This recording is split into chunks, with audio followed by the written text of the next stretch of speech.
नमस्कार दोस्तों। राहुल गांधी के मुंह पर जोरदार तमाचे जड़े जा रहे हैं और ये तमाचे चाहे प्रधानमंत्री मोदी जड़ रहे हों, चाहे डोनाल्ड ट्रंप जड़ रहे हों, सभी तरफ से तमाचे आ रहे हैं।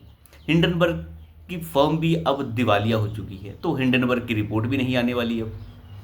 लेकिन इसके साथ साथ अब राहुल गांधी के मुंह पर एक जोरदार तमाचा जड़ रहे हैं कर्नाटक के मुख्यमंत्री सिद्धारमैया।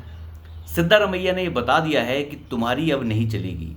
अगर तुमने हस्तक्षेप करने की कोशिश की तो मैं बागी हो जाऊंगा और मैं विद्रोह कर दूंगा। सिद्धारमैया ने यह सरेआम नहीं कहा है, उन्होंने साबित करके दिखाया है इसे। सिद्धारमैया की सरकार आपको पता है कुछ साल पहले बनी थी, अब उसे इस साल के अंत तक 2.5 साल हो जाएंगे।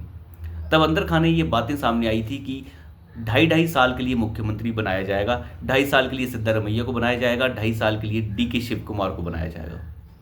क्योंकि डीके शिव कुमार को जिस तरीके से वोकालिका समाज ने वोट किया था, वहां से ये संदेश मिल रहा था कि वोकालिका समाज चाहता है कि डीके शिव कुमार को मुख्यमंत्री पद के ऊपर बिठाया जाए।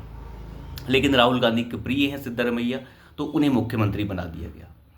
लेकिन आज 2.5 साल पूरे होने वाले हैं और डीके शिव कुमार जो हैं बार बार ये कहने की कोशिश कर रहे हैं कि वो मुख्यमंत्री बनेंगे। लेकिन सिद्धारमैया ने भी तमाचा जड़ दिया है राहुल गांधी के मुंह पर। अभी 11 तारीख को यानी 11 फरवरी को इन्वेस्टर्स समिट हो रहा था कर्नाटक के अंदर। इन्वेस्टर समिट हर स्टेट में होते रहते हैं, जगह जगह आपने देखे होंगे। तो इन्वेस्टर समिट के अंदर मुख्य अतिथि के तौर पर बुलाने जा रहे थे सिद्धारमैया प्रधानमंत्री मोदी को। लेकिन प्रधानमंत्री मोदी का तो पहले से ही विदेश दौरा फिक्स हो रखा था, जो अमेरिका और फ्रांस के दौरे पर उन्हें जाना था, तो प्रधानमंत्री मोदी नहीं आ पाए। लेकिन इसकी जगह के ऊपर राजनाथ सिंह जो हैं वो कर्नाटक के दौरे पर गए और उन्होंने वहाँ पर रिबन काटकर उस इन्वेस्टर समिट का उद्घाटन किया। तो आप अंदाज़ा लगा के देखिए कि किस तरीके से सिद्धारमैया ने ये मैसेज देने की कोशिश की है कि हम ऐसे विरोधी लोगों को भी बुला सकते हैं, और अगर तुमने कुछ छेड़खानी करने की कोशिश की मेरे मुख्यमंत्री पद के साथ तो मैं विद्रोह भी कर सकता हूँ। सुबह शाम गाली देने वाले ये प्रधानमंत्री मोदी को जो सुबह शाम गाली देते हैं, जब प्रधानमंत्री मोदी को ही मुख्य अतिथि के तौर पर बुलाने चले जाएं तो आप अंदाज़ा लगा सकते हैं। पश्चिम बंगाल के अंदर भी अभी इन्वेस्टर समिट्स हुए थे, लेकिन किसी को नहीं बुलाया ममता बनर्जी ने। लेकिन सिद्धारमैया प्रधानमंत्री मोदी को बुलाने चले गए। इस इन्वेस्टर समिट के अंदर कोई शामिल नहीं हुआ, न तो कांग्रेस पार्टी का कोई बड़ा नेता शामिल हुआ, ना तो वो मल्लिकार्जुन खड़गे वो बुढ़ा वो भी शामिल नहीं हुआ जो खुद कर्नाटक से आता है।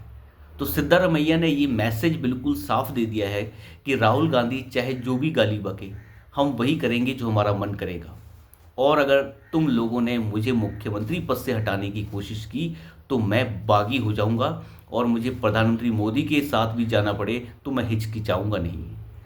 प्रधानमंत्री मोदी को मुख्य अतिथि के तौर पर बुलाने का मतलब आप समझ लीजिए कि कर्नाटक की सरकार जो है वो किस रुख को अपना चुकी है। जहाँ तक कि विधायकों की बात करें तो कर्नाटक के अंदर ज़्यादातर विधायक सिद्धारमैया के साथ ही हैं। डीके शिव कुमार की लोकप्रियता विधायकों के अंदर उतनी नहीं है और जनता के अंदर भी उतनी ज़्यादा नहीं है। लेकिन डीके शिव कुमार पैसे वाले व्यक्ति हैं, उन्होंने चुनाव में बहुत पैसा भी खर्च करा और वोकालिका समाज ने डीके शिव कुमार को मुख्यमंत्री पद का प्रत्याशी देखते हुए वोट भी किया। लेकिन राहुल गांधी तो राहुल गांधी है, वो तो वही करते हैं जो उनका मन करता है। जिस तरीके से उन्होंने पंजाब के अंदर अमरिंदर सिंह को उठा के बाहर फेंक दिया और मुख्यमंत्री बना दिया चन्नी को, तो आप अंदाज़ा लगा सकते हैं कि राहुल गांधी की सोच क्या है। लेकिन राहुल गांधी की सोच पे तमाचा जड़ने का काम सिद्धारमैया ने कर दिया है।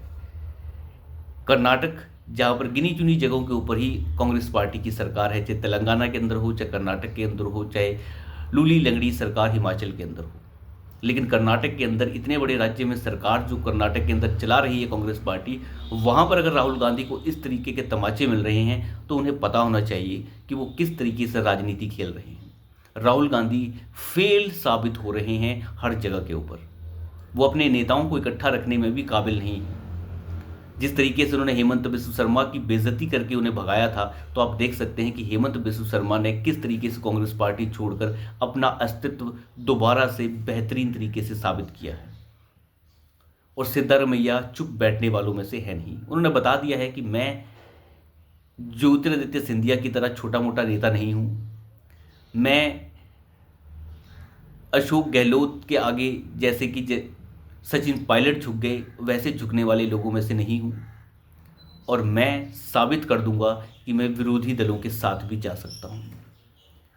भारतीय जनता पार्टी और प्रधानमंत्री मोदी को इतना तवज्जो सिद्धारमैया द्वारा दिया जाना कोई राहुल गांधी के लिए छोटी बात नहीं।